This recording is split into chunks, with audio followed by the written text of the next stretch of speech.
이게 무슨 소리야? 귀신 나온다는 집을 전 재산 주고 샀다고. 마을 사람들이 손가락질을 했습니다.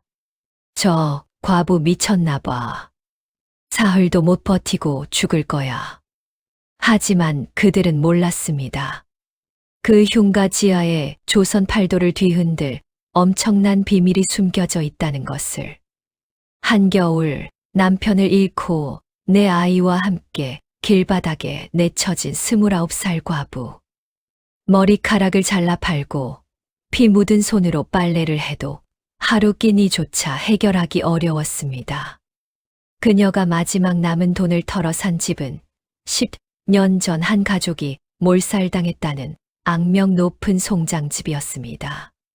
첫날 밤, 쿵, 쿵, 쿵. 방바닥 아래에서 들려오는 섬뜩한 소리. 누구냐? 떨리는 손으로 부엌 바닥을 들어 올린 순간, 지하 토굴에서 반쯤 죽어가는 세 사람이 손을 뻗으며 외쳤습니다. 살려주시오. 제발 물 한 모금만. 귀신보다 무서운 것은 가난이었고, 호랑이보다 두려운 것은 자식이 굶어 죽는 것이었습니다. 목숨을 건 선택의 순간, 과부는 마지막 남은 쌀 한 줌을 그들에게 내밀었습니다. 그 선택이 그녀의 인생을 송두리째 바꿔놓을 줄은 꿈에도 몰랐습니다.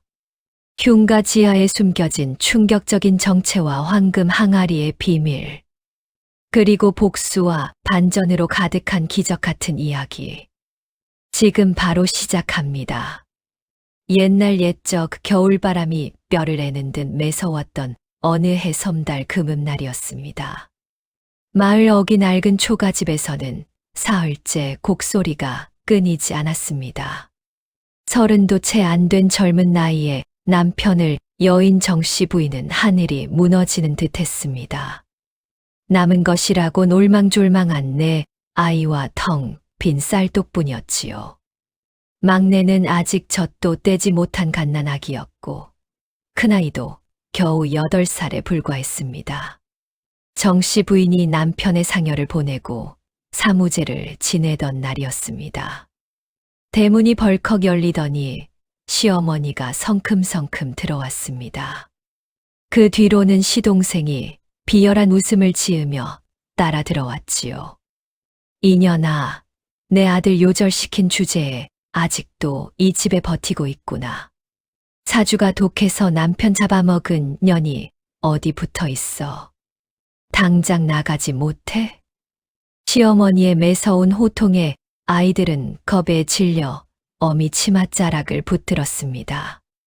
어머니, 제가 서방님을 얼마나 정성껏 모셨는데 이런 말씀을 하십니까? 제발 아이들만이라도 봐주십시오.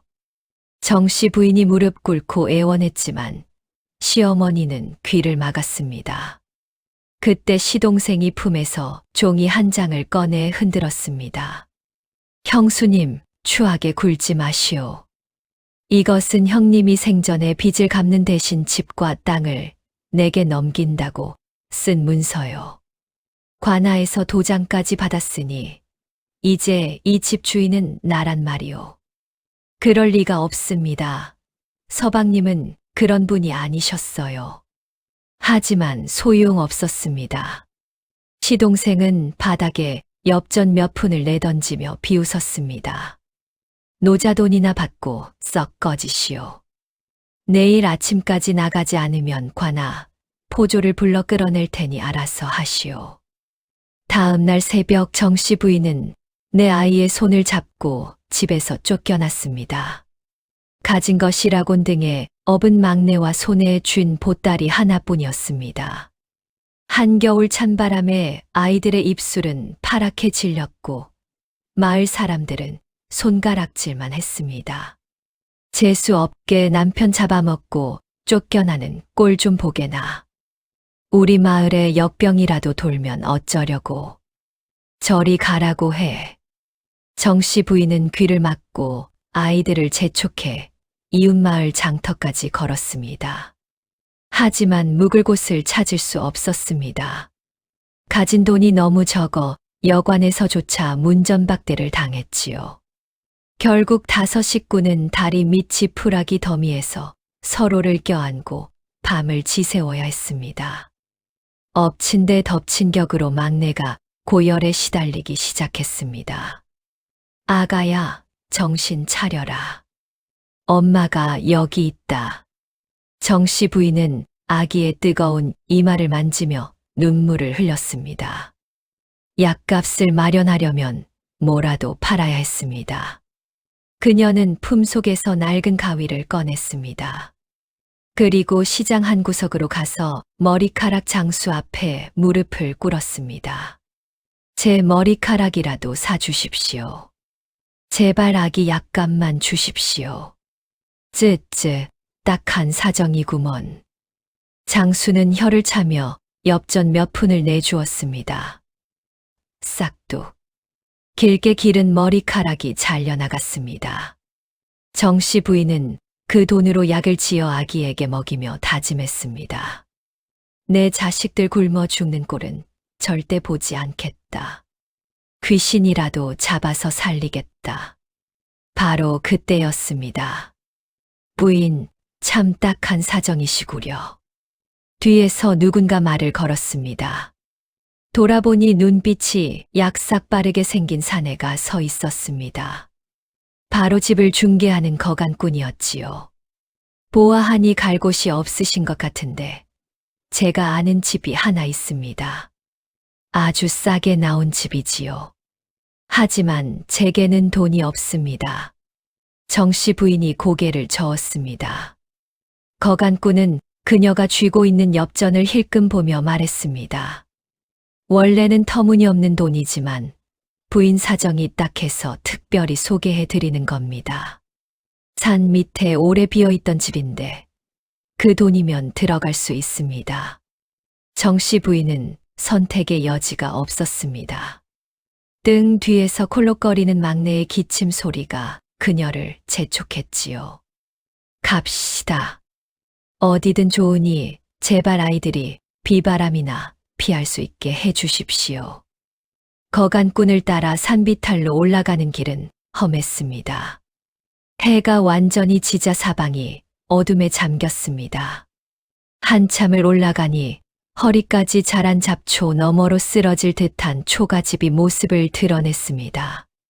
지붕은 반쯤 무너져 있었고 문짝은 바람에 삐걱거렸습니다. 이보시오. 아무리 그래도 이건 사람이 살 곳이 아니지 않소. 정씨 부인이 항의하자 거간꾼은 정색을 하며 말했습니다. 부인, 지금 찬밥 더운 밥 가리처지요? 싫으면 그만두시오. 거간꾼이 돌아서려 하자 정씨 부인은 다급하게 그를 붙잡았습니다. 아닙니다. 사겠습니다. 그녀는 남은 돈을 모두 거간꾼에게 쥐어주었습니다. 거간꾼은 돈을 받자마자 도망치듯 산을 내려갔습니다. 정씨 부인은 아이들을 데리고 삐걱거리는 문을 열고 들어갔습니다. 그것이 죽음의 문턱을 넘는 것인 줄은 꿈에도 모른 채 말입니다. 아궁이에 불을 지피자 차가웠던 방이 조금씩 따뜻해지기 시작했습니다. 하지만 방 안을 가득 채운 것은 온기가 아니라 뼛속까지 스며드는 음산한 기운이었습니다. 정씨 부인은 치마폭을 찢어 걸레를 만들어 먼지를 닦아냈습니다. 닦아도 검은 때가 묻어났고 벽 곳곳에는 누군가 손톱으로 긁은 듯한 자국이 선명했습니다. 문지방 위에는 빛바랜 부적이 덕지덕지 붙어 있었습니다. 큰아이가 겁에 질린 목소리로 말했습니다. 어머니, 이 집이 무서워요. 이상한 소리가 들려요.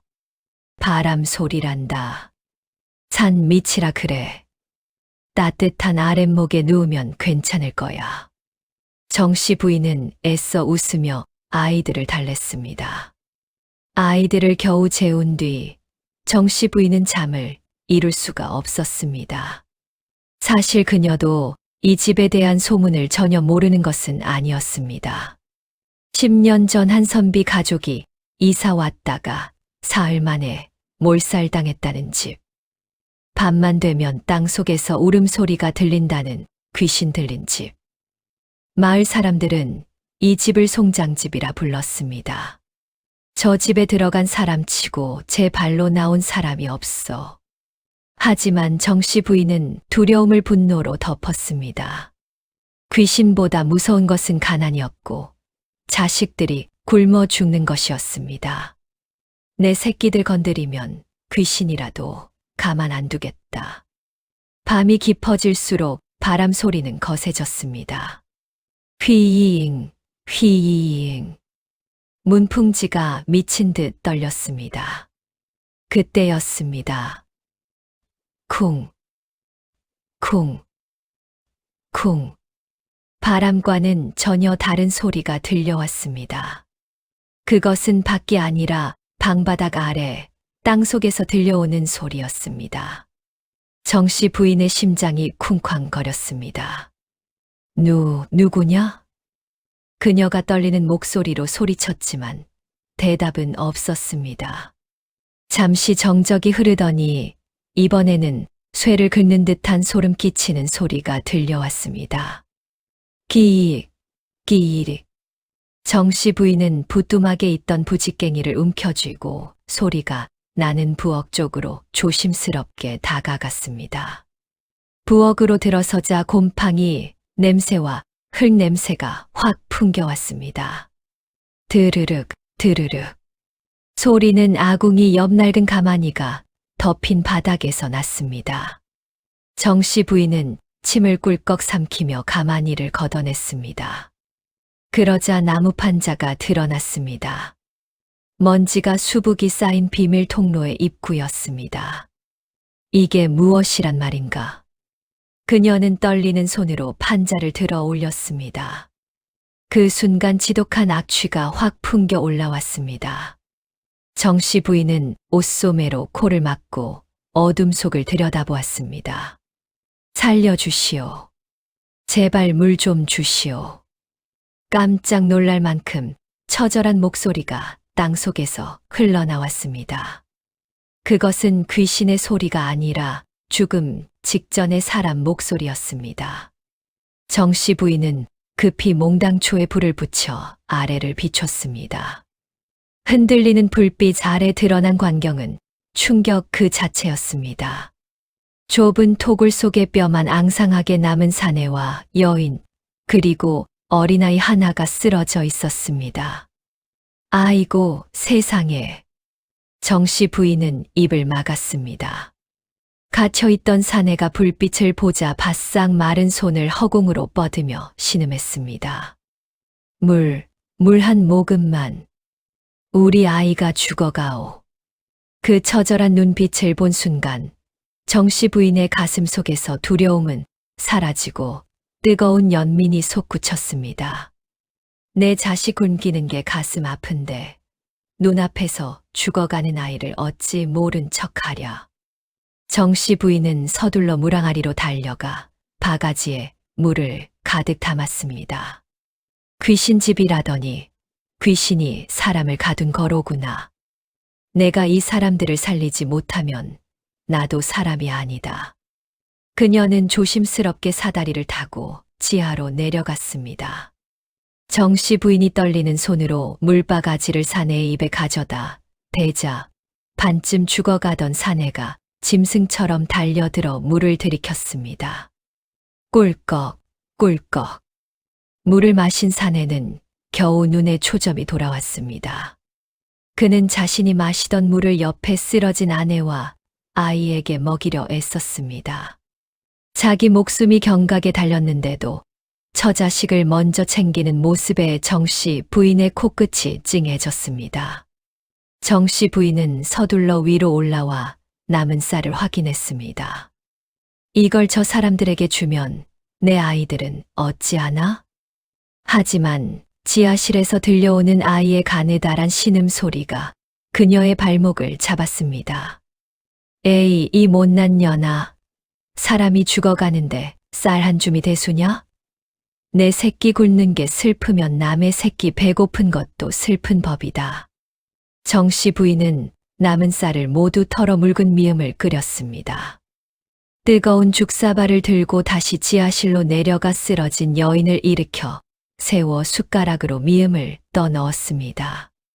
죽이 목구멍으로 넘어가자 여인의 창백했던 얼굴에 희미하게 혈색이 돌았습니다. 죽 한 그릇을 나눠 먹고 나자 사내가 정씨 부인의 치맛자락을 잡고 말했습니다. 부인 정말 고맙소. 당신은 우리 가족의 생명의 은인이오. 그때 위층에서 아이들 우는 소리가 들렸습니다. 아이고, 내 새끼들이 깼구나. 얼른 올라가야겠소. 날이 밝으면 다시 올 테니 쥐 죽은 듯이 계셔야 하오. 정씨 부인은 신신당부하고 서둘러 사다리를 탔습니다. 하지만 그녀는 몰랐습니다. 이 낡은 토굴 속에서 맺은 인연이 썩은 동아줄이 아니라 황금 동아줄이 되어 그녀를 부자로 만들어줄 것임을 말입니다. 날이 밝자 정씨 부인은 죽이라도 끓이려 했지만 쌀독은 바닥을 드러냈습니다. 어젯밤 긁어 모은 누룽지 조각으로 아이들을 간신히 먹이고 그녀는 지하실로 내려갔습니다. 다행히 세 식구는 잠들어 있었습니다. 인기척에 눈을 뜬 사내가 힘겹게 몸을 일으켰습니다. 부인, 제 정체를 밝히는 것이 도리일 듯하오. 저는 한양에서 상단을 운영하던 강진사라 하오. 강진사라면 팔도에서 손꼽히는 거상이 아니십니까? 어찌 이런 곳에 믿었던 집사놈이 배신을 했소. 제 재산이 탐나 우리 식구에게 독을 탄 술을 먹이고 이곳에 가둔 것이오. 이 집은 제가 비상시를 대비해 사둔 은신처였는데 그놈이 이곳을 제 무덤으로 만들 줄이야. 강진사는 억울함에 이를 갈았습니다. 부인, 염치 없지만 부탁이 있소. 우리가 살아있다는 걸 들키면 부인과 아이들까지 위험해집니다. 제발 비밀로 해주시오. 정씨 부인의 등골이 서늘해졌습니다. 단순히 굶주린 사람을 구한 줄 알았는데 목숨을 건 일에 뛰어든 셈이었습니다. 걱정 마십시오. 제 입은 무겁습니다. 제 식구 목숨 걸고 지킬 테니 어서 기운 차리십시오. 하지만 그 약속을 지키는 것은 쉽지 않았습니다. 그날 오후부터 낯선 사내들이 폐가 주변을 배회하기 시작했습니다. 저놈들이 강진사가 죽었는지 확인하러 온 게로구나. 정씨 부인은 마른 침을 삼키며 마당으로 나갔습니다. 아무것도 모르는 척 연기를 해야 했습니다. 더 큰 문제가 생겼습니다. 강진사의 병세가 급격히 악화된 것입니다. 며칠 굶은 몸에 독까지 퍼져 있었으니 당연했습니다. 강진사는 한밤중에 식은땀을 흘리며 검은 피를 토했습니다. 독을 빼내는 약초가 필요하오. 하지만 정씨 부인에게는 약값이 없었습니다. 그녀는 결심한 듯 일어섰습니다. 네, 어떻게든 약을 구해오겠습니다. 정씨 부인은 마을 개울가로 가서 꽁꽁 얼어붙은 얼음을 깨고 맨손을 담가 남의 집 빨래를 했습니다. 손등이 빨갛게 얼어터졌지만 아픔을 느낄 겨를도 없이 방망이질을 했습니다. 해가 질 무렵 겨우 엽전 몇 푼을 손에 쥐고 약재상으로 달려가 해독에 좋다는 감초와 약초를 샀습니다. 집으로 돌아온 그녀는 몰래 약을 다려 지하실로 내려가 강진사에게 먹였습니다. 한 숟가락, 두 숟가락. 약이 들어가자 강진사의 몸이 격렬히 떨리더니 이내 안정을 찾았습니다. 살았습니다. 정씨 부인은 긴장이 풀려 그 자리에 주저앉았습니다. 피 묻은 손이 덜덜 떨렸습니다. 생면부지의 남을 살리기 위해 자신의 살을 깎아내는 희생. 그것은 훗날 강진사가 그녀에게 전 재산을 나눠주는 결정적인 이유가 되었습니다. 강진사가 고비를 넘긴 다음 날 아침이었습니다. 쾅, 쾅. 누군가 대문을 부숴라 두드렸습니다. 정씨 부인이 문을 열자 시동생이 빗딱하게 서 있었습니다. 아니, 형수님이 아직 살아계셨구려. 귀신한테 잡혀갔나 싶었는데. 시동생은 허락도 없이 마당으로 들어와 집안을 둘러보았습니다. 정씨 부인은 본능적으로 부엌 쪽을 몸으로 가렸습니다. 여기가 어디라고 함부로 들어오십니까? 시동생이 코를 킁킁거렸습니다. 어라, 이게 무슨 냄새야? 비싼 약재 냄새가 나는데. 형수님, 돈 없다더니 거짓말이었어. 형님이 숨겨둔 돈 빼돌린 거지. 시동생이 부엌으로 돌진하려 했습니다. 정씨 부인의 심장이 덜컥 내려앉았습니다. 부엌 바닥 밑에는 강진사 가족이 숨어 있었습니다. 이게 무슨 짓입니까? 과부 혼자 사는 집에 당장 나가시오. 정씨 부인이 팔을 벌려 막아섰습니다. 그녀의 눈에서 도끼가 뿜어져 나오자 시동생도 한 걸음 물러섰습니다. 좋아, 오늘은 그냥 가주지. 하지만 형수님이 형님 돈 빼돌린 거 관아에 고발해서 밝혀낼 테니 두고 보시오. 시동생은 협박을 하고 돌아섰습니다. 정씨 부인은 다리에 힘이 풀려 주저앉았습니다. 저 독사가 관아에 고발하면 큰일이다. 과연 예감은 틀리지 않았습니다. 이틀 뒤 새벽 관아 포졸들이 들이닥쳤습니다. 죄인 정씨는 나와서 오라를 받아라. 정씨 부인은 끌려가면서도 뒤를 돌아보며 외쳤습니다. 얘들아, 문 걸어 잠그고 있어라. 엄마 금방 다녀온다. 그것은 아이들에게 하는 말이자 부엌 아래 숨은 강진사에게 보내는 신호였습니다. 관아 마당에 내동댕이 쳐진 정씨 부인 앞에 시동생이 의기양양하게 서 있었습니다. 사또날이 저 여자가 죽은 형님의 돈을 훔쳤습니다. 폐가를 사들이고 비싼 약재를 쓰는 것을 제가 똑똑히 봤습니다. 사또가 탕하고 호령했습니다. 내 인연 바른 대로 말해라. 훔친 돈은 어디 숨겼느냐? 천부당만부당합니다. 집 산 돈은 제 머리카락을 판 돈이고 약재는 남의 집 빨래를 해서 번 돈입니다. 인연이 주둥이가 살았구나. 여봐라, 곤장을 쳐라. 형리가 곤장으로 정씨 부인의 종아리를 내리쳤습니다. 퍽, 으악, 한 대, 두 대, 10대. 정씨 부인의 치마는 붉은 피로 물들었지만 그녀는 끝내 비밀을 말하지 않았습니다. 여기서 내가 무너지면 집에 있는 아이들도 강진사 가족도 모두 끝이다. 결국 증거가 없자 사또도 난감해했습니다. 재수 없게 오늘은 풀어줘라. 만신창이가 된 정씨 부인은 기어서 집으로 향했습니다. 피투성이가 된 다리를 질질 끌면서도 그녀의 입가에는 희미한 미소가 번졌습니다. 살았다. 내 새끼들도 그 사람들도 지켰다. 해가 서산으로 넘어갈 무렵 정씨 부인은 비틀거리며 산길을 기어 올랐습니다. 찢어진 치마 사이로 흐른 피가 눈길 위에 뚝뚝 떨어졌습니다. 가야 한다. 내가 살아있다는 걸 보여줘야 그들이 안심한다. 마침내 집에 도착하자 아이들이 쏟아져 나왔습니다. 어머니! 아이들은 피투성이가 된 어머니를 보고 울음을 터뜨렸습니다. 괜찮다. 엄마 괜찮아. 정씨 부인은 아이들을 달래고 부엌으로 향했습니다. 판자를 들어 올리자 강진사가 올라왔습니다. 며칠 동안 약을 먹고 조리한 덕분에 그의 눈빛에는 생기가 돌고 있었습니다. 부인, 이게 대체 무슨 꼴이오? 누가 이리 만들었소? 정씨 부인은 시동생의 모함과 곤장을 맞은 이야기를 했습니다.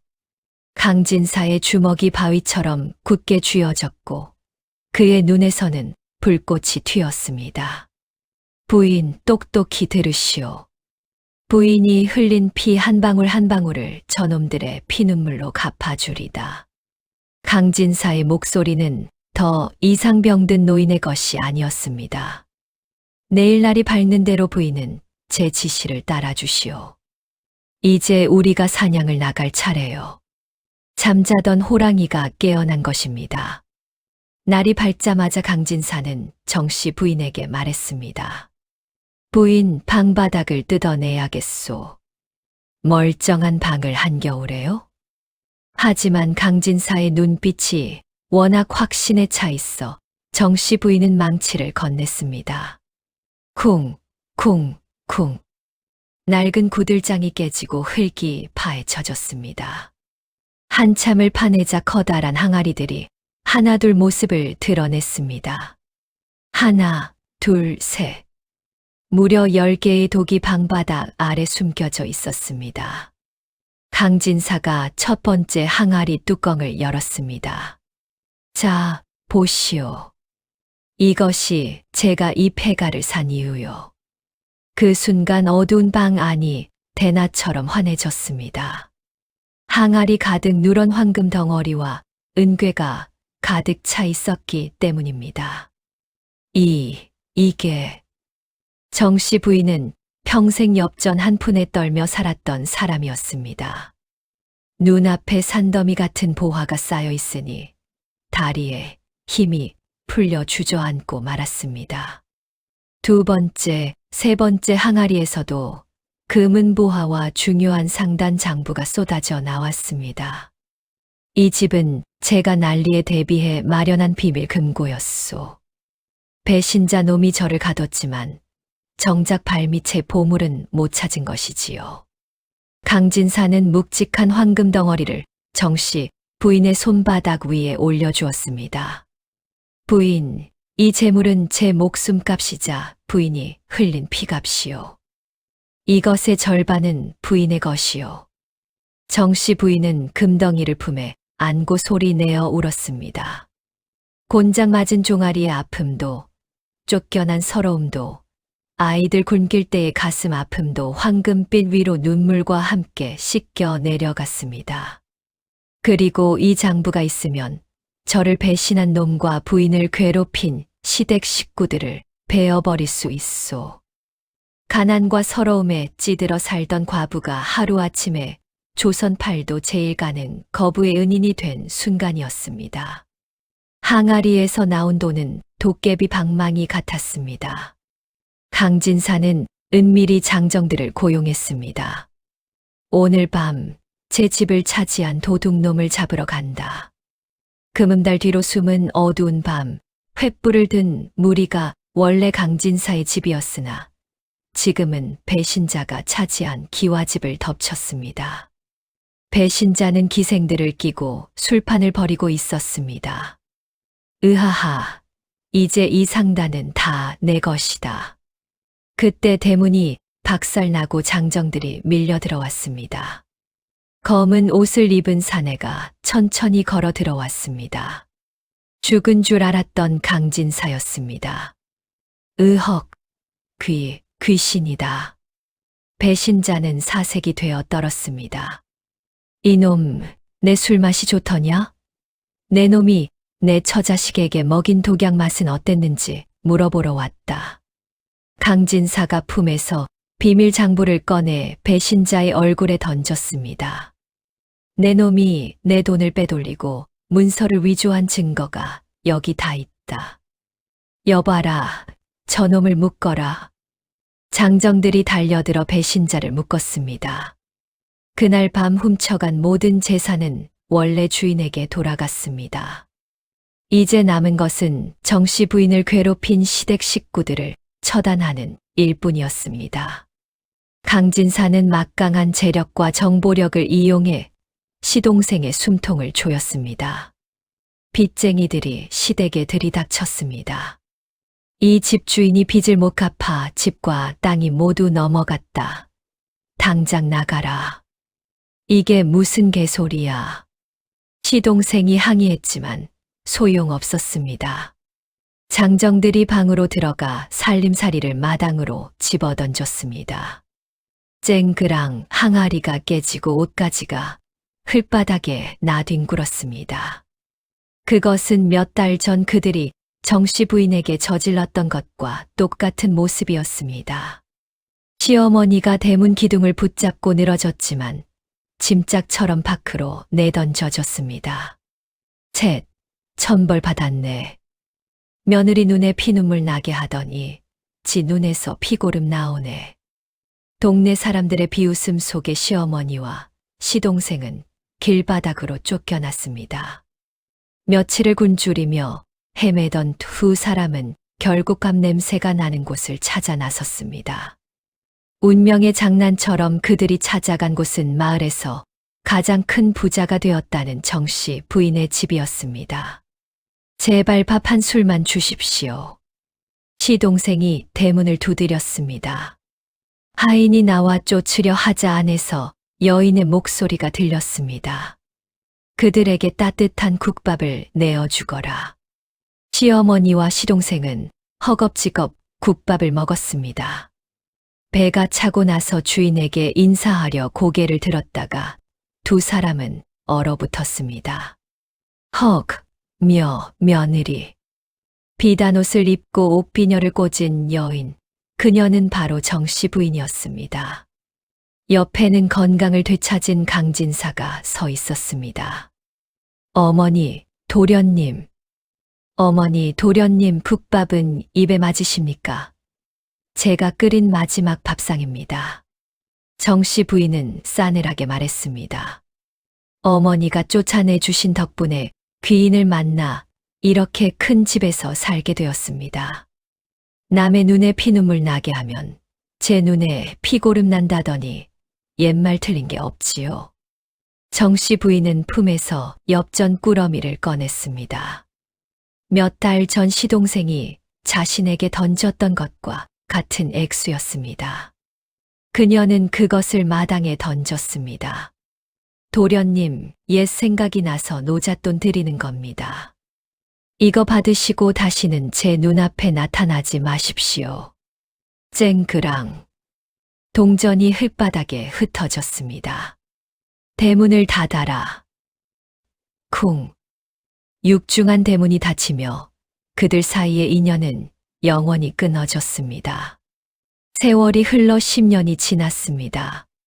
흉가였던 그 집은 온데간데 없고 으리으리한 기와집이 들어서 있었습니다. 정씨 부인의 네 아이는 모두 훌륭하게 자랐습니다.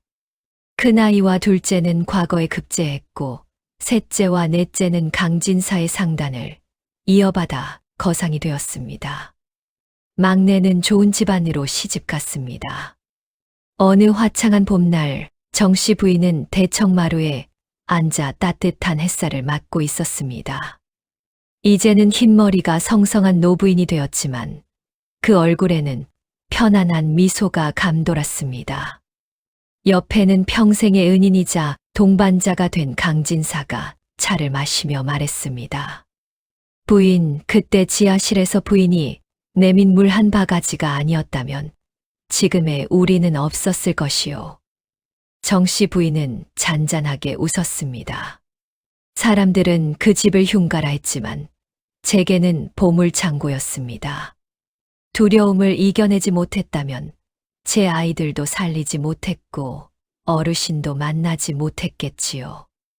결국 복이라는 것은 하늘에서 떨어지는 게 아니라 죽을 힘을 다해 버티는 사람에게 찾아오는 것 같습니다. 그때 대문 밖에서 손주들의 웃음소리가 들려왔습니다. 할머니, 저희 왔어요. 정씨 부인은 그 모습을 바라보며 눈시울을 붉혔습니다. 한겨울 쫓겨나 다리 밑에서 떨던 날들, 머리카락을 밟고 피 묻은 손으로 빨래하던 그 모진 세월이 주마등처럼 스쳐 지나갔습니다.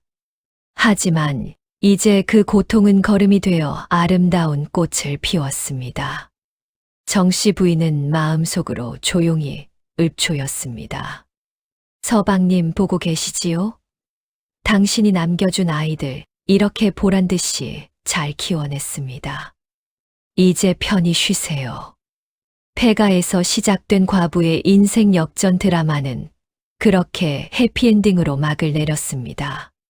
착한 마음을 가진 이는 복을 받고 악한 마음을 먹은 이는 벌을 받는다는 권선징악의 진리는 세월이 흘러도 변치 않는 세상의 이치였답니다. 이야기가 재미있으셨다면 구독과 좋아요 부탁드립니다.